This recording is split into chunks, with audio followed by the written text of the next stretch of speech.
So this is a video developed by Sussex Safer Road, which is actually over in the UK, and a very, very powerful message. Obviously, it's very important to wear our seatbelts, and this is kind of a public service announcement.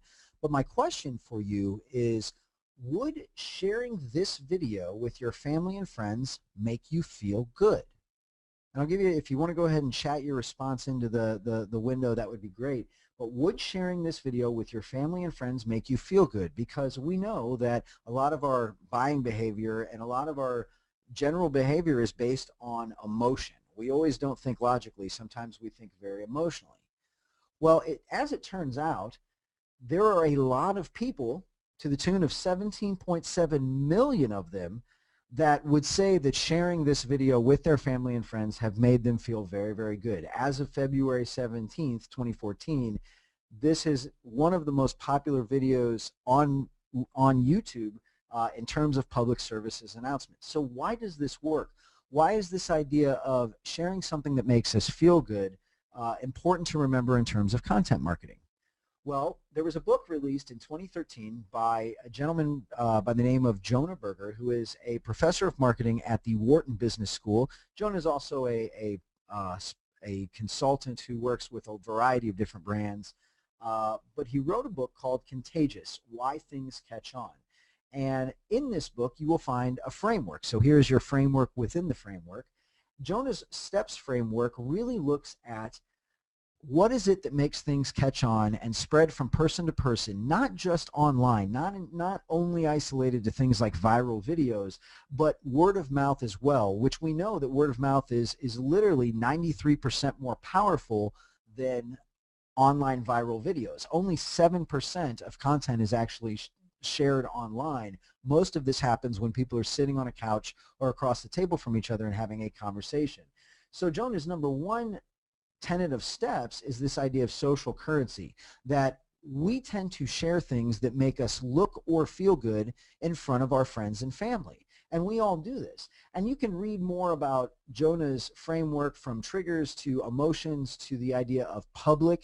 A lot of great case studies on this idea of public marketing. He cites the late and great example of the wristbands that were associated with Pelotonia and the Livestrong movement. But there's a lot of really great information in this book. I do encourage you to pick it up and apply this framework to your own content. But that brings us to habit number one, spreadable content design. When you are creating your content, what is it that's going to make people talk about that content? What is it that's going to get them to share it with their friends in order to get more eyeballs on that content? And I will argue that with Berger's framework, you can actually start to think backwards and design better content that is primed to spread. Let's move on to another example. So this is Alison Feldman, who is currently the editor-in-chief and also a seller for Etsy. So Alison edits the Etsy blog, a very, very good blog if you're into reading about really some very interesting products. But she is also a seller and sells things like artifacts and jewelry. And what I like most about Alison is something that I read in an interview, and I believe this was with TechCrunch. And I'll go ahead and read this verbatim as well. Managing our boards is an ongoing collaboration between our editorial, merchandising, and international community managers. We look at which pins are liked and repinned to inform our content strategy. We know if it's hot on Pinterest, it will probably resonate with our community. And so Alison is talking about the integration with Etsy and Pinterest, which we know is very, very popular as a retail site that can send a lot of traffic referrals. And it's really a good idea if you're in the retail business to be exploring Pinterest, particularly if you have a female audience. We also know that Pinterest skews very much female. But I think in Alison's statement, we can learn something that essentially takes this idea of social media and flips it upside down. Let's show another video. At our core, we're just a bunch of really big nerds working with really amazing brands, helping them do some really cool stuff. We noticed an increasing shift towards people communicating with pictures rather than words. Every single tool that has existed for the last 10 years has all been based around text. A whole new era was going to be ushered in, and nobody was doing anything about it. You don't get a lot of opportunities like this, an opportunity to address a completely new market and a completely emerging technology space. We mine huge amounts of images being shared across social media platforms every day, about 20 to 25 million daily. Then look for insights from marketers, and then we provide them with tools to help them better engage with their fans. If you're a retailer, we can tell you, hey, this is your most popular sweater. This is what people are sharing the most. This is what they're saying about it when they're sharing it. Before, a clothing company may have known that they had a fan. They now know that they have a fan of their blue sweaters, and that they found those blue sweaters on a prominent fashion blogger's website. And so that supplemental data is tremendously valuable to a marketer. So I had the chance to talk with Apu about a year ago, and immediately in our conversation was just absolutely excited about what these guys are doing. Curalate is a company that allows you to add a second dimension of intelligence onto your use of Pinterest. And they cite examples with some of their clients where their clients are not just going out and trying to generate traffic back to a website, but they're actually using Pinterest and measuring things like repins and comments and shares to figure out what is the best type of creative that we should use in our catalogs. What should we roll out in our direct mail ads if we're sending those out? What are the types of images that we should hang in the storefront window to really attract the customers and get them to take that next step of walking through the door? So that brings us to habit number 2, harness social media intelligence. I think one of the worst things that ever happened with social media was that in 2008, 2009 and onward, all the marketers grabbed onto social media and said, oh my God, this is the greatest thing to ever happen to marketing. And immediately social media was dumped into this bucket that said, this is about sending messages out into the marketplace. And oh yeah, if somebody talks to us, that'll be great too. I will argue that there is so much intelligence that can be gleaned from social interaction with images, with products, and Curalate is one of those new technology companies that's really going down that path. So I encourage you to check them out, but in all of your programs related to content, look at social media upside down. Figure out exactly what intelligence can we glean, what insights can we get from this, and how can we roll that across our other marketing efforts. Let's go ahead and look at one more example.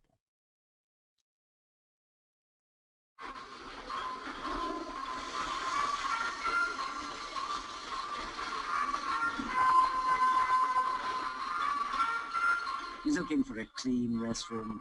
Find one with the Sit or Squat app by Charmin. I think that this has become one of the most popular case studies to talk about, whether you're in marketing or social media or both. But the Sit or Squat app by Charmin resonates personally with me because I actually have 3 boys, 7, 7, and 2, all of which are home today with the flu, so I'm hoping that they don't burst in the door here anytime soon. But the Sit or Squat app addresses a very simple customer question. If you are traveling or if you're out at the park, and I know that my boys do this all the time, and they go, Dad, we got to go to the bathroom. Where do we go? Well, not every gas station or store is really an acceptable restroom that you would want your kids touching the seat or even going into. So Charmin, a maker of toilet paper by chance, has developed an app that allows you to answer that question and identify where are the cleanest restrooms in your general area. So by mashing up geolocation data as well as things like peer reviews, going back to that concept of ZMOT, the zero moment of truth, Charmin's Sit or Squat app has been a very, very popular app with parents and was actually for a few years running named the top app by Parenting Magazine. So that brings us to habit number 3. Answer customer questions. This sounds really, really simple, and it is. It's such a no-brainer to simply go, you know, if our customers are asking us these things, we're used to answering those face-to-face. If you have retail associates, they're doing this on a daily basis. They are the front lines of the organization. But you can also take those questions and answer them online where that content then lives 24/7, 365 days a year, and is searchable and can be landed on by other people that may be asking the same questions that they would to a retail associate, but instead asking Google or Bing. So habit number 3, make sure that you're answering customer questions and make sure that you come up with some ways to figure out what those questions are, whether it's surveys or simply going around the room and getting your customer service associates or your retail associates in one place and facilitating a way to get them to brainstorm every single question that they've ever been asked by a customer this is going to head you down a very good path in terms of your content. Is out in almost a perfect semicircle of the lights.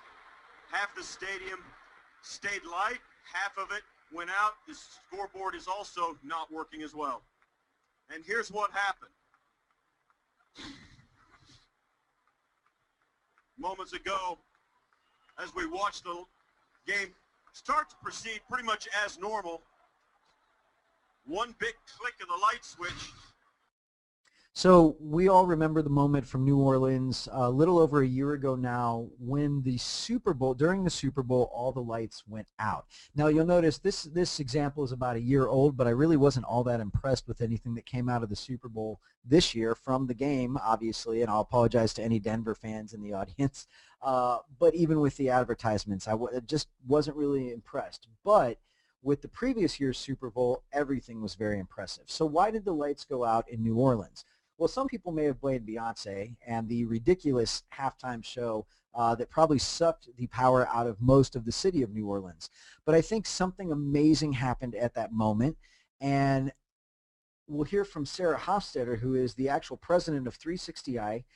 While we certainly didn't expect the blackout, the team's first instinct was to figure out how Oreo could be relevant in the moment.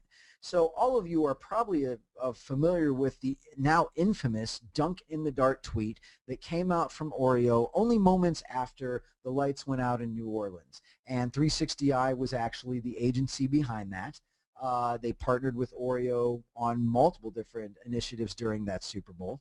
But this was an amazing moment in terms of content marketing. The Dunk in the Dark tweet received more than 16,000 retweets, and we're talking in a series of minutes, and over 6,000 favorites, and Oreo, in doing this, added 8,000 plus Twitter followers to their account. Now imagine what they actually paid for that, the creation of that one image, as opposed to the millions and millions of dollars that brands were paying for television advertising during that Super Bowl. Going back to Hofstetter, having a full team of creative social media experts and the brand made it quick and seamless. And for me as a content marketer, I think this is the most important insight that came out of the Dunk in the Dark tweet. Sure, it's great that to get something creative out there and to get people to react to it in the way that they did, but they were only able to do that because they had a team from Oreo. All the decision makers from Oreo were in the room. Creatives and social media managers and agency folks from 360i were also in the room, and they were able to have the conversation to be able to react in minutes versus hours, days, or weeks. And that brings us to habit number 4, the idea of real-time infrastructure. We all love to talk about this idea of real-time relevancy or being relevant in the moment, and it is very important, but nobody ever stops to think, how do you actually get there? What does it take to be relevant in the moment when obviously things move very, very fast? So what I encourage you to do is think through the process. Think through who are the decision makers that need to approve your content marketing or your use of social media. How are you going to have them on speed dial? Are you going to be able to send your CEO or your vice president a text and have them approve that in real time so that you don't have to waste any time getting that next piece of content out there? Another thing that you might consider is that you're also, at least in about a 50-50 split, going to involve an agency, much like 360i was involved with Oreo during that Super Bowl. And so how do you get the agency on the hook and design this process and this interface that allows everybody to talk and make decisions very, very quickly? And ladies and gentlemen, this is the idea of real-time infrastructure. Another thing to consider too is how exactly are you going to use social media? Is it simply from a distribution standpoint, put the content out there, or are you going to use it as customer service? Anytime that you put content out there, people are going to respond to it if your presence is big enough. And so are you going to be there to be able to respond in real time to those fans that may want to laud your content or have a conversation about the content that you've just put out on the web? Both of these realms come into play. The social media use as a telephone or an extension of customer experience, and social media use as a radio, the broadcast piece of this, the syndication piece of this. If you are have been to Columbus or anywhere around the Midwest, you're probably familiar with Jenny's ice cream. I have to say that this is my favorite ice cream in the game today. Jenny Britton Bauer is the founder. She was an OSU student who decided to make really, really good ice cream. And now you can find these guys in Kroger stores and a variety of other retail distribution, but they also have their own shops. And I always like to tell people, you can come to Columbus in the middle of February with snow on the ground, and this ice cream is so good that there will be a line around the corner waiting to get in to get their ice cream with winter hats, jackets, and gloves on.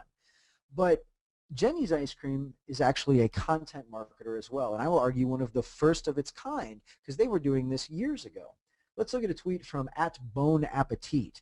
Now pause for a moment. @BoneAppetit. Take a guess at what she might write about if she were to perhaps write a blog. Just drove an hour out of our way to stop at Jenny's Ice Cream to find out that they recently moved back their open time by an hour. Sad moment in all caps. So obviously it was a very sad moment. Jenny's Ice Cream within the same minute responds @BoneAppetit. Sorry to hear about that. The updated hours are posted on our website and Facebook pages. Did you see the old hours posted somewhere? Question mark. @BoneAppetit.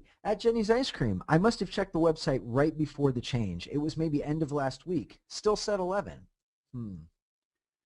@Jenny's Ice Cream responds again. @BoneAppetit. Terribly sorry to disappoint, particularly since you went so far out of your way. Waiting it out? Notice what Jenny's is doing. Questions. They keep re-engaging the customer. They keep re-engaging the conversation to find out more information, and hopefully with that information figure out a way to avoid a crisis or perhaps a bad post on somebody's food critic blog in terms of their brand. @BoneAppetit. @Jenny's Ice Cream. Had to keep on the road, sadly, but will keep making my way through the cookbook and hope to try the real thing soon. The cookbook? What cookbook? Well, this cookbook. As I said, Jenny's Ice Cream is a content marketer. What Jenny's has done is taken all of these ridiculous recipes for things like cayenne pepper, vanilla, or salty caramel, or any of these crazy flavors that Jenny has come up with over the years. She's published them in her cookbook. She's put that out on Amazon, so you can go to Amazon or Barnes & Noble's or any of your favorite book-selling sites and buy that right away. And yet, this cookbook keeps coming up in the conversation on Twitter and Facebook and any other social network that you like. So habit number 6 is participate actively. Make sure that you are out there listening for when you put a piece of content out, whether it's an offline piece of content like a cookbook or a video online or even an infographic or an image. Whatever that content is, when you drop it on the web, it is going to create ripples, and people are going to engage in the conversation around those ripples. And as a brand, to be most effective, you should be the one who is able to respond and engage those customers in conversation. I've always preferred the cream part in Oreo. That's crazy. The cookie's the best part. Cream. Cookie. Cream. Cookie. Cream. Cookie. Cream.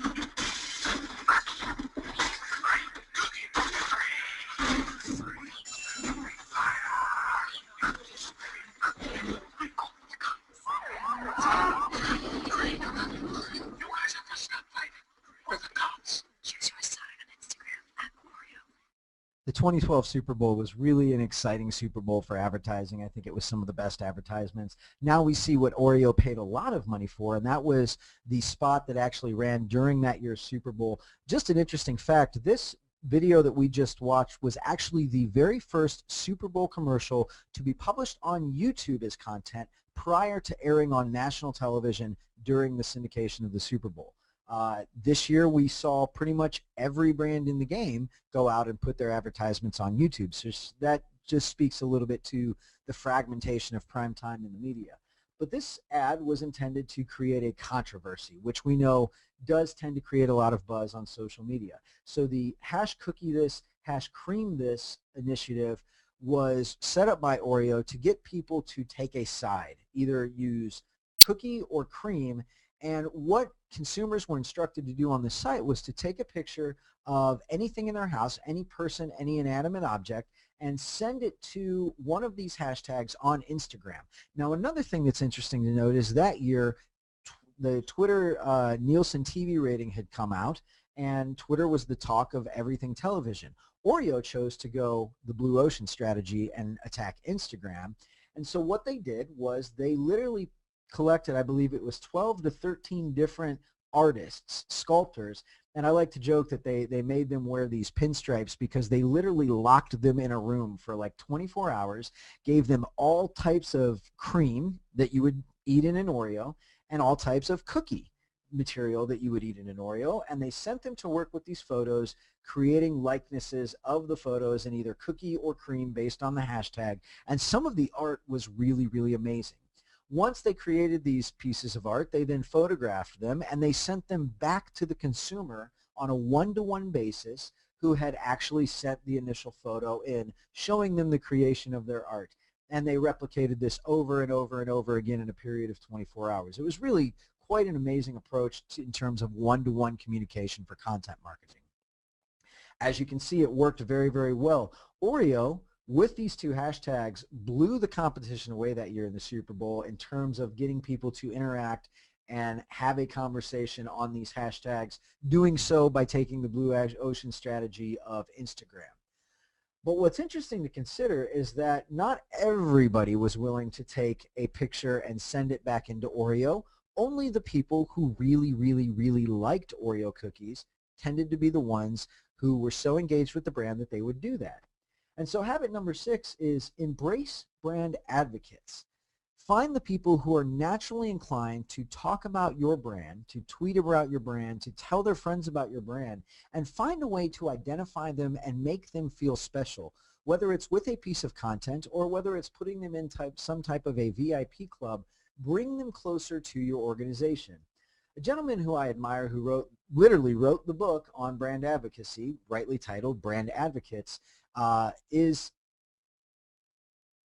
excuse me, I lost audio for a second, is a gentleman by the name of Rob Fogetta, who has a background with Apple, but he also runs a little company called Zuberance. And I think that Rob's statement in his book really hits home. Influencers get excited about their personal brand. Advocates get excited about your brand. And this is something to really take home. Not that influencer marketing is a bad idea at all, but if you're out there chasing the big influencers, the people who have blogs and thousands of followers, there's inherently a conflict of interest.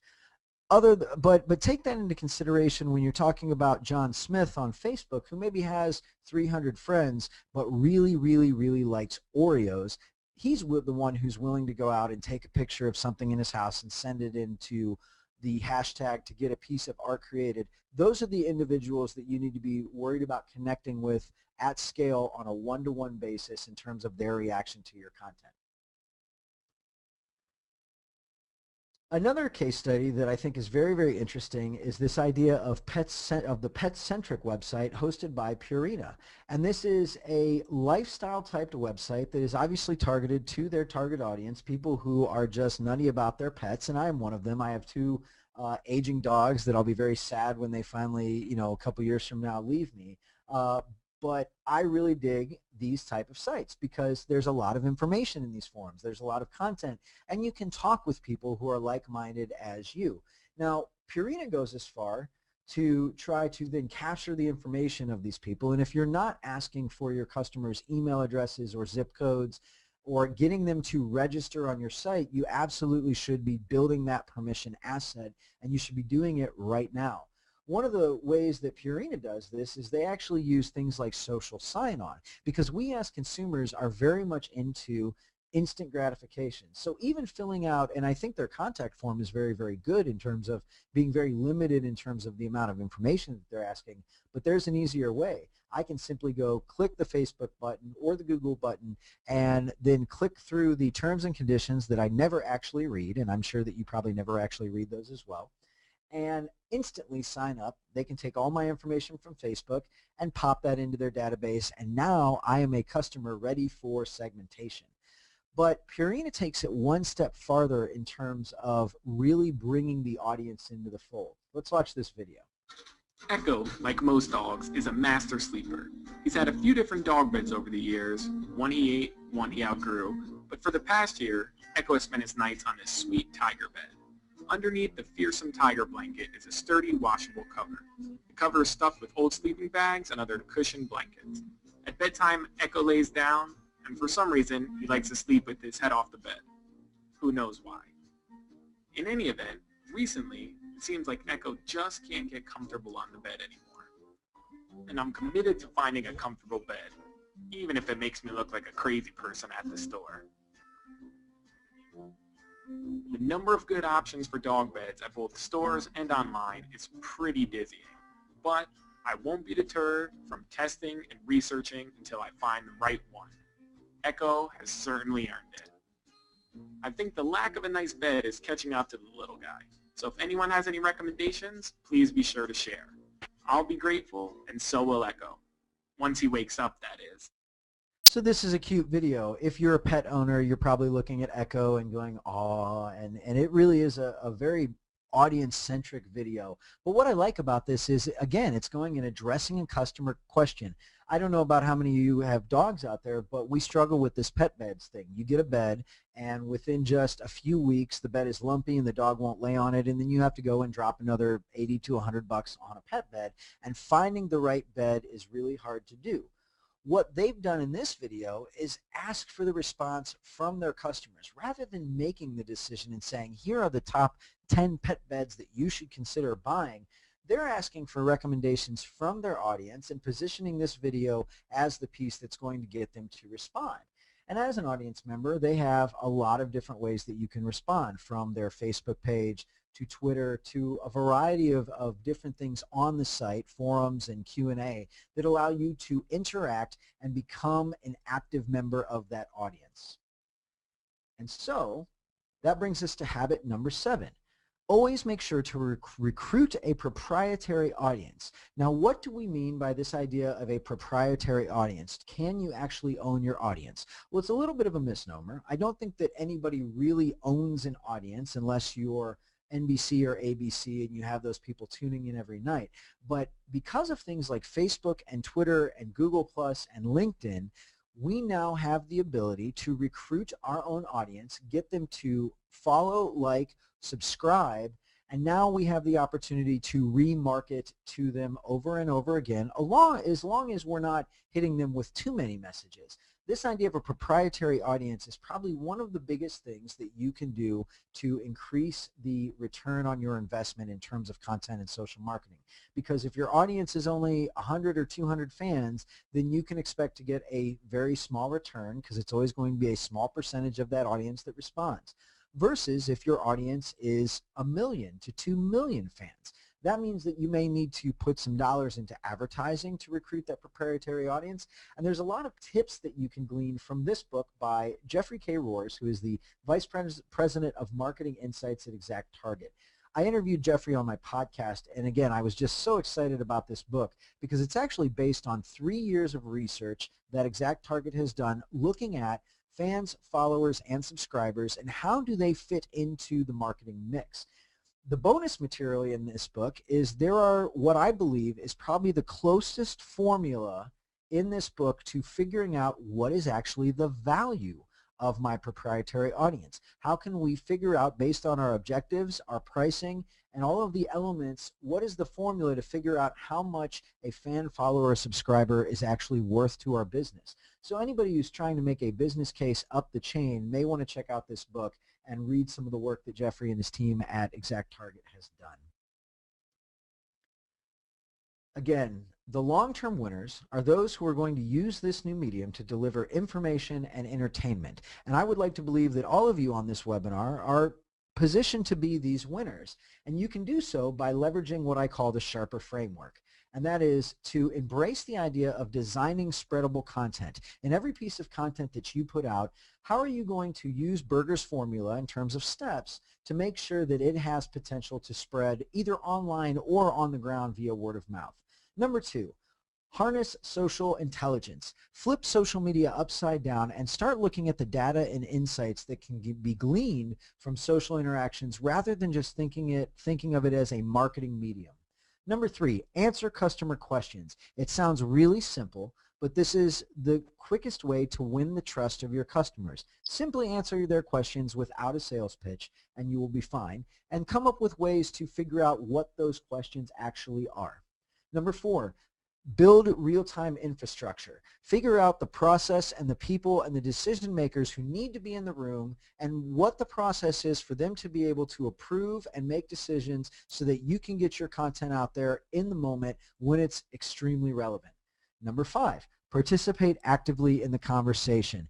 Follow Jenny's Ice Cream's example and keep asking your questions. If one of your customers tweets at you or responds to your comments, one of the easiest ways to start a conversation is simply thank them, appreciate them for taking time out of their day to interact with your content, and you will see that that will lead to deeper conversations.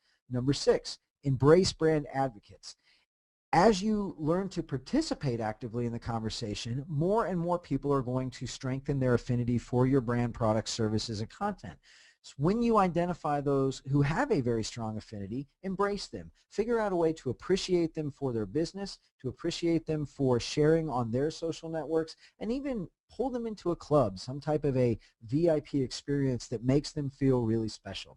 And finally, number 7, recruit a proprietary audience. You can use these brand advocates to go out and bring more people into the fold, and you can look at things like advertising on these social networks. And I always remind people, it's not like Twitter and Facebook exist because they simply wanted to give us all a way to talk to each other in the evenings.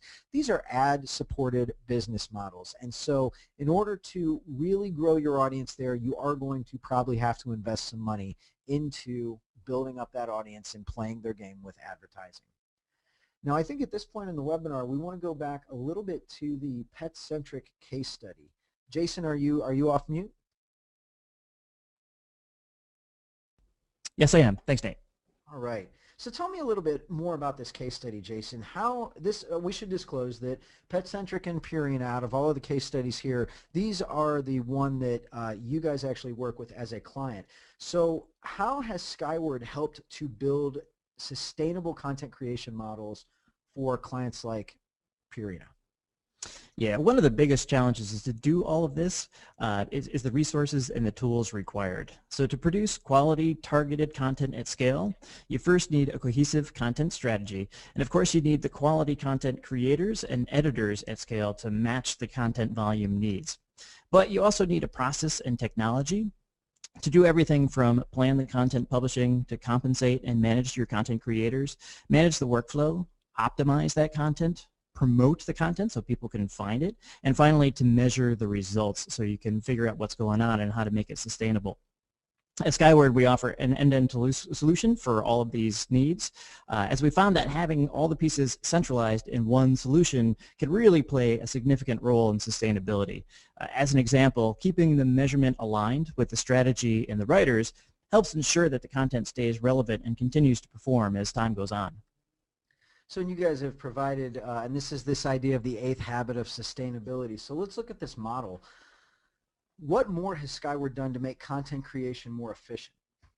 Yeah, and we'll take the Purina as a great example here, where Skyward plays a key role in centralizing all aspects of the program.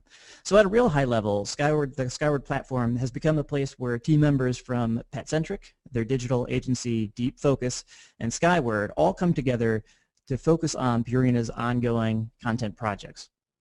And all the players in this process benefit, including the writers that we brought into the relationship and into our centralized hub here.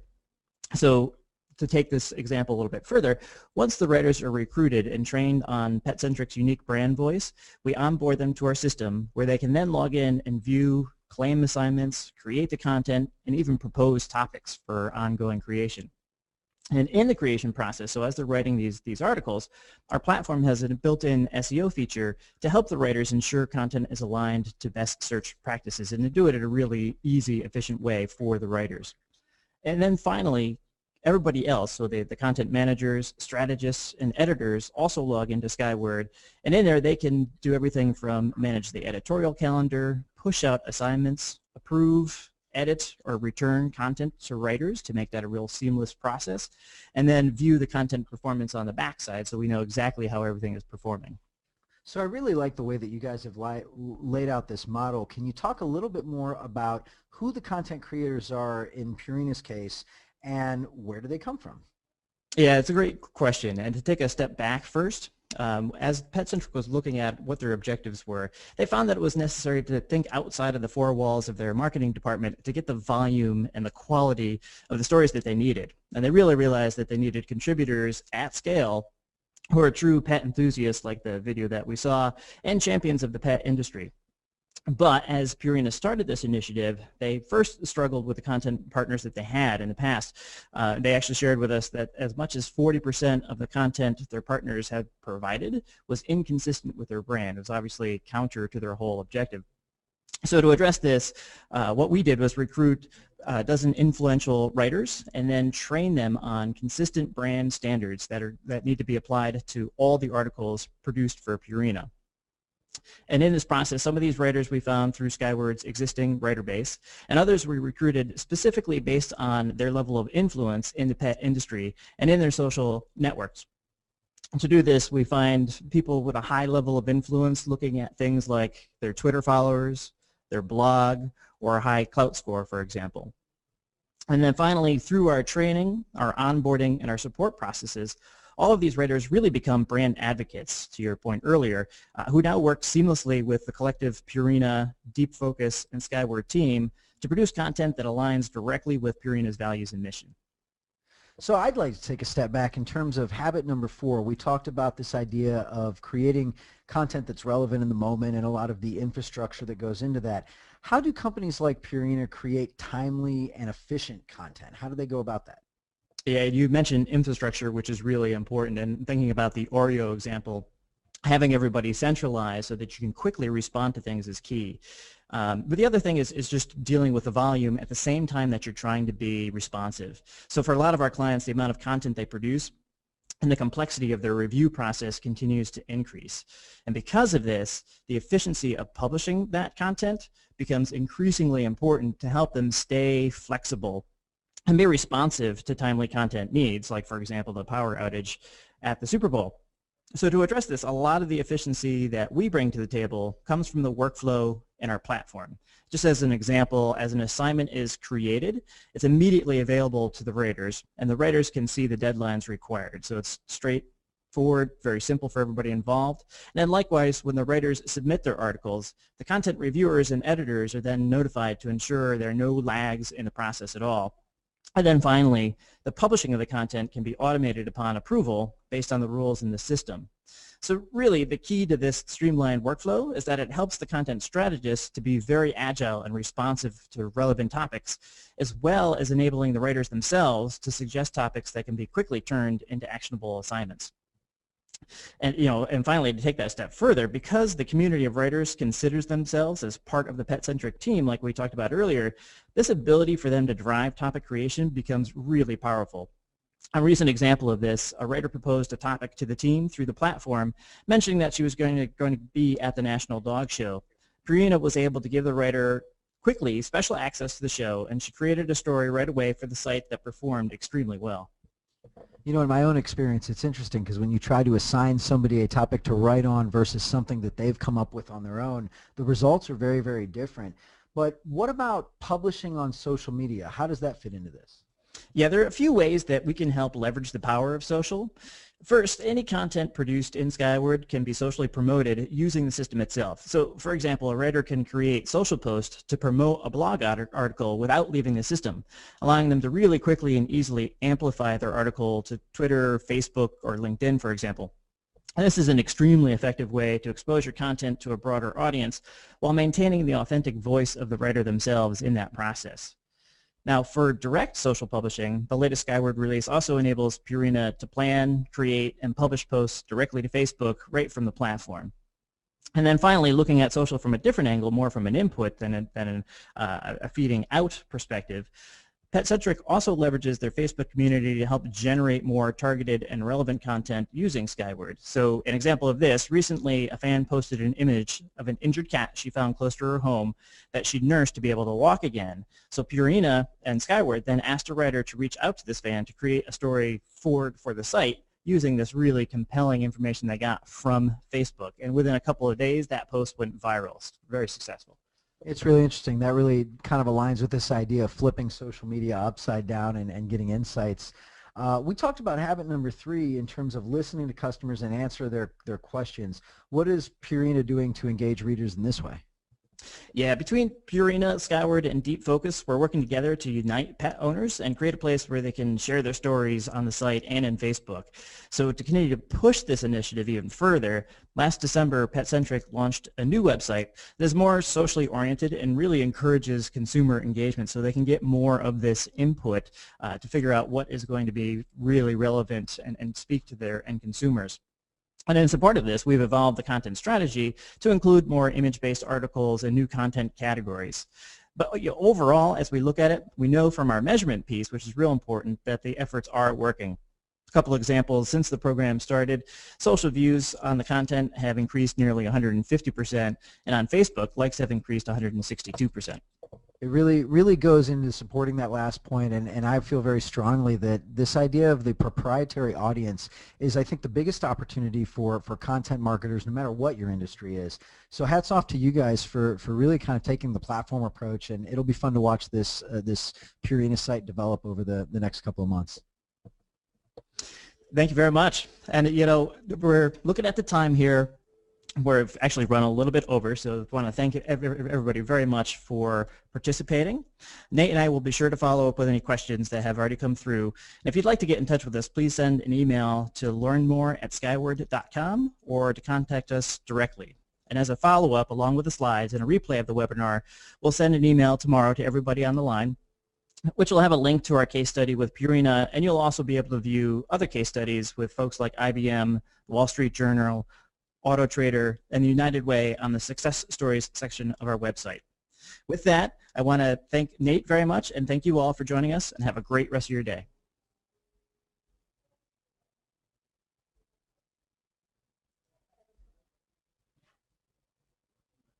The organizer has ended the session, and this call will be disconnected.